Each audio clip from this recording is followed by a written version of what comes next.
Selamat berjumpa kembali dalam layanan audio Sahabat Perjalanan. Hari ini adalah hari Selasa 10 Januari 2023. Tema renungan saat teduh kita dengan judul Air Mataku di Kirbatnya.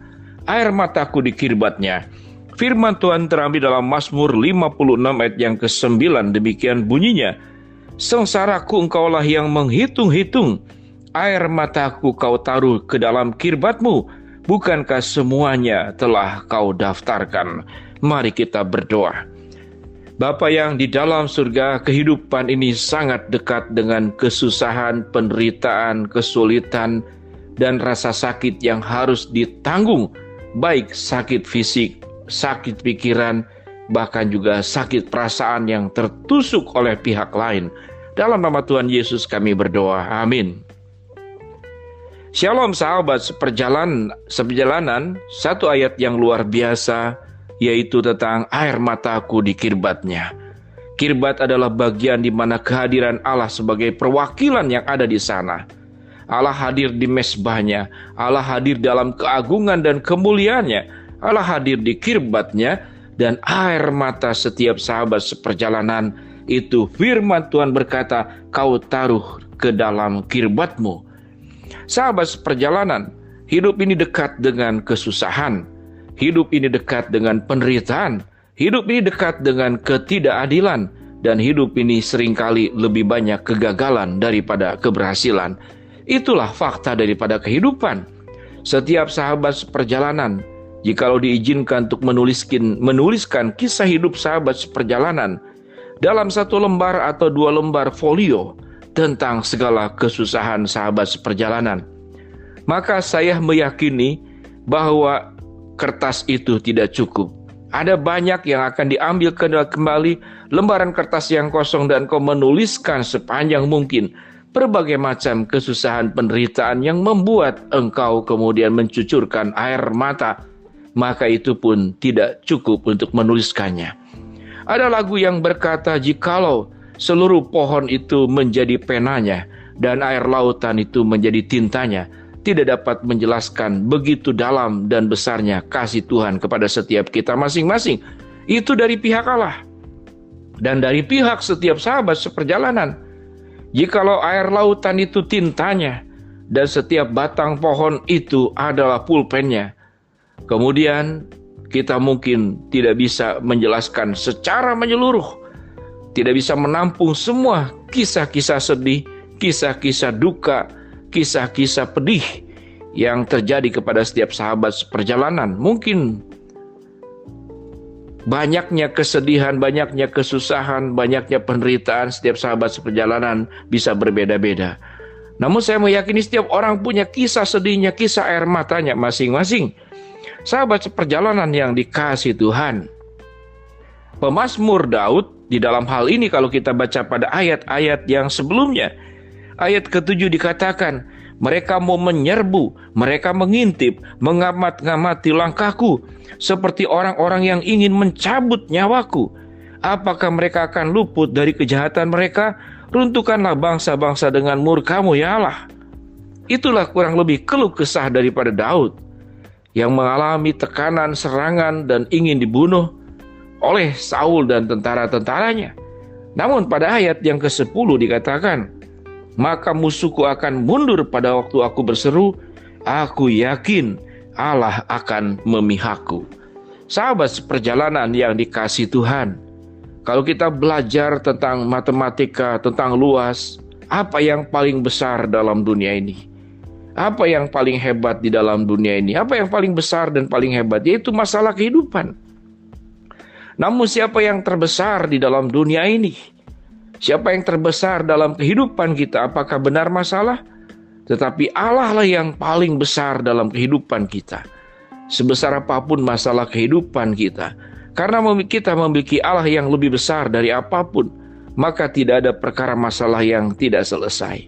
Tidak ada air mata yang tidak akan berhenti, cucuran air mata yang keluar. Oleh sebab itu, firman Tuhan berkata sebuah ayat yang luar biasa, air mataku kau taruh ke dalam kirbatmu. Artinya, kalau setiap tetes air mata menceritakan kisah-kisah duka, kisah-kisah sedih sahabat seperjalanan masing-masing dalam berbagai bentuk. Maka setiap kisah itu Tuhan pahami. Setiap tetes air mata itu tidak akan ada yang jatuh keluar daripada kirbatnya Allah.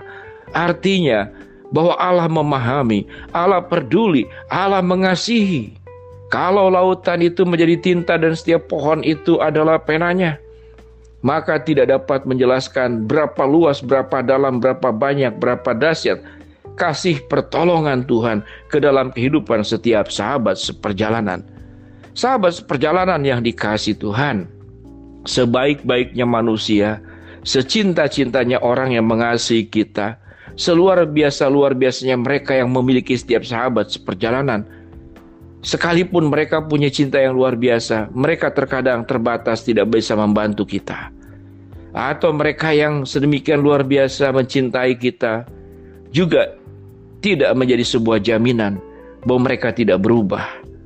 Hal yang lebih menyakitkan adalah tatkala orang yang kita percayai sepenuhnya, mereka berubah. Mereka tidak berbalik 180 derajat dari kondisi dan keadaan perlakuan sebelumnya kepada setiap sahabat seperjalanan. Maka itu jauh lebih menyakitkan daripada orang yang secara gamblang, secara nyata dari awal memang dia tidak baik kepada setiap sahabat seperjalanan. Kita lebih bisa mempersiapkan diri menghadapi orang yang seperti demikian. Dari awal jahat sampai sekarang pun jahat.